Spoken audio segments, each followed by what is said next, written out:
আজকে সারাদিন কি খেয়েছি চলো শেয়ার করি। আমার এই সিরিজটা করতে বেশ ভালো লাগছে, তোমাদের কেমন লাগছে দেখতে আমাকে প্লিজ কমেন্ট করে জানিও, তাহলে আমারও বানাতে ভালো লাগবে। প্রথমেই সকালে ব্রেকফাস্টে খেয়ে নিলাম একটা পরোটা, সাথে ছোলার ডাল। আর এই দিন ছিল হনুমান জয়ন্তী, তার জন্য সকালে আর দুপুরে কোনো রকম ভাত আমি খাইনি। আর তারপর বেলার দিকে একটু কাঁচা আম কাঁচা লঙ্কা দিয়ে ঠান্ডা ঠান্ডা এই শরবতটা বানিয়ে খেয়েছিলাম, এটা কিন্তু দারুণ খেতে হয়েছিল। আর দুপুরে খেলাম লুচি, ছোলার ডাল, সেম জিনিস, আর সাথে নিয়েছিলাম সিমুই। যেহেতু সকালে পরোটা খেয়েছি তাই দুপুরে একটু লুচি খেলাম। তো এটা তো আমার ভীষণ ফেভারিট একটা কম্বো। তোমাদের লুচির সাথে কি খেতে ভালো লাগে গো সব থেকে? তারপর সন্ধ্যের দিকে একটু শপিং করতে চলে গিয়েছিলাম। আসলে পয়লা বৈশাখের শপিং হয়নি, তাই দুদিন বাকি থাকতেই আমার মাথায় ভূত চেপেছে যে না, এবার গিয়ে কিছু কিনে নিই।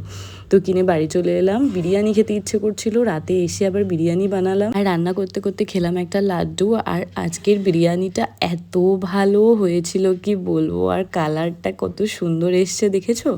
যেমন লুক ওয়াইজ আর তেমন টেস্ট ওয়াইজ দারুণ বানিয়েছিলাম বিরিয়ানিটা, মানে নিজের প্রশংসা নিজেই করলাম। রেসিপি লাগলে বলো, দিয়ে দেবো। দেখা হচ্ছে পরের ভিডিওতে। বাই।